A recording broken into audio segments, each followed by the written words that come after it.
ایک نوجوان نہر کے کنارے بیٹھ کر وضو کر رہا تھا۔ نہر کے اندر بہتا ہوا ایک مالٹا آ رہا تھا۔ نوجوان کی اس مالٹے پر نظر پڑی تو نوجوان کو بھوک لگی ہوئی تھی۔ اس نے نہر میں بہتا ہوا وہ مالٹا پکڑ لیا اور پکڑ کر اسے کھا لیا۔ جب نوجوان نے مالٹا کھا لیا تو اسے خیال آیا کہ یہ مالٹا تو میرا نہیں تھا، پتہ نہیں کس کا نہر میں گرا ہے، اس کا مالک کون ہے، کہاں سے یہ مالٹا آیا ہے، میں نے بغیر اجازت یہ مالٹا کھا لیا، یہ تو میں نے بہت بڑا گناہ کر لیا۔ شاید اس کا مالک مالٹے کو تلاش کر رہا ہو تو مجھے اس مالٹے کے مالک کو تلاش کرنا چاہیے اور اس سے معافی مانگنی چاہیے، یا اس مالٹے کے اس کو پیسے دینے چاہیے۔ تو وہ نوجوان مالٹے کے مالک کو تلاش کرنے کے لیے نہر کے کنارے چل پڑا۔ کافی دور جانے کے بعد اس نے نہر کے کنارے پر ایک مالٹے کا باغ دیکھا۔ اسے یقین ہو گیا کہ یقیناً مالٹا انہی درختوں سے کسی درخت سے نہر میں گرا ہوگا، تو مجھے باغ کے مالک کے پاس جانا چاہیے اور اس سے معافی مانگنی چاہیے۔ تو وہ نوجوان باغ کے مالک کے پاس گیا،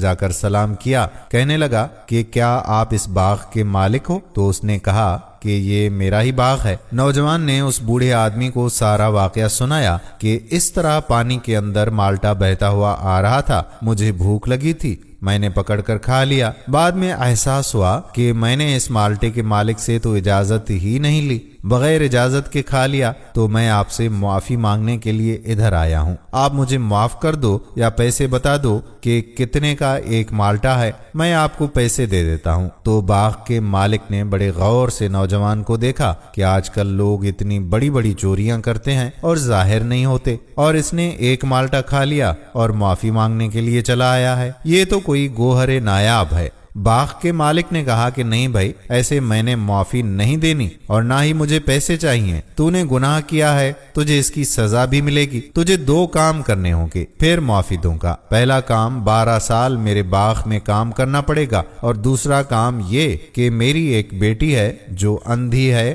بہری ہے، گونگی اور لنگڑی بھی ہے، اس سے شادی کرنی پڑے گی، نہیں تو قیامت کے دن میں تیرا گریبان پکڑ لوں گا کہ تو نے بغیر اجازت کے میرا مالٹا کھایا ہے۔ نوجوان نے کہا کہ ٹھیک ہے، میں 12 سال کام کرنے کے لیے تیار ہوں، بس آپ مجھے معاف کر دیں۔ تو اس نوجوان نے اس بوڑھے شخص کے باغ میں کام کرنا اب شروع کر دیا۔ وہ 12 سال تک اسی باغ میں کام کرتا رہا۔ 12 سال کے بعد باغ کا مالک نوجوان کے پاس گیا، کہنے لگا کہ بھائی 12 سال پورے ہو گئے ہیں، اب دوسری شرط کہ تم میری اندھی، کانی، لولی، لنگڑی بیٹی سے شادی کرو۔ نوجوان نے کہا کہ ٹھیک ہے، میں شادی کرنے کے لیے تیار ہوں۔ اب اس بوڑھے شخص نے اپنی بیٹی کی شادی اس نوجوان سے کر دی۔ رات کے وقت جب نوجوان کمرے میں آیا، کمرے کو لاک لگایا اور اپنی بیوی کے پاس آ کر بیٹھا، اور جب اس کا گھونگھٹ اٹھایا تو یہ دیکھ کر آنکھیں پھٹی کی پھٹی رہ گئیں کہ یہ کیا ہے۔ فوراً اس کمرے سے باہر نکل گیا اور سیدھا اس لڑکی کے باپ کے پاس گیا، جا کر کہنے لگا کہ شاید آپ نے غلطی سے میرا نکاح کسی دوسری لڑکی سے کر دیا ہے۔ آپ نے کہا تھا کہ آپ کی بیٹی اندھی ہے، گونگی ہے، بہری بھی ہے، پیروں سے معذور بھی ہے، لیکن جو لڑکی میرے کمرے میں بیٹھی ہوئی ہے یہ تو بہت خوبصورت ہے، صحیح سلامت ہے۔ تو اس بزرگ نے کہا کہ بیٹا، میں بتاؤں کہ میری لڑکی اندھی کیسے ہے؟ اس لیے کہ کبھی اس نے غیر محرم کو دیکھا نہیں، وہ گونگی اس لیے ہے کہ کبھی غیر محرم سے اس نے بات نہیں کی، اور بہری اس لیے ہے کہ کبھی غیر محرم کی آواز نہیں سنی، اور پیروں سے معذور اس لیے ہے کہ کبھی باپ کی دہلیز سے چل کر باہر نہیں گئی، اور جو تو نے 12 سال میری خدمت کی ہے، میں نے اس وجہ سے اپنی بیٹی کا نکاح تیرے جیسے نیک انسان سے کیا ہے۔ میں ایسا ہی نیک انسان اپنی بیٹی کے لیے چاہتا تھا۔ دوستو، نیکی کا بدلہ نیکی ہے، اور جب والدین اس طرح کے نیک ہوں تو یقیناً پھر اولاد بھی نیک پیدا ہوگی۔ ہم امید کرتے ہیں کہ ہماری یہ تاریخی ویڈیو آپ کو پسند ضرور آئی ہوگی، اور اگر ویڈیو پسند آئی ہے تو اپنے دوستوں کے ساتھ شیئر بھی کریں گے۔ اس ویڈیو کو آپ 10 میں سے کتنے نمبرز دینا چاہتے ہیں کمنٹ سیکشن میں 1 سے لے کر 10 نمبر تک کوئی بھی نمبر دے سکتے ہیں۔ 1 مطلب کم پسند آئی،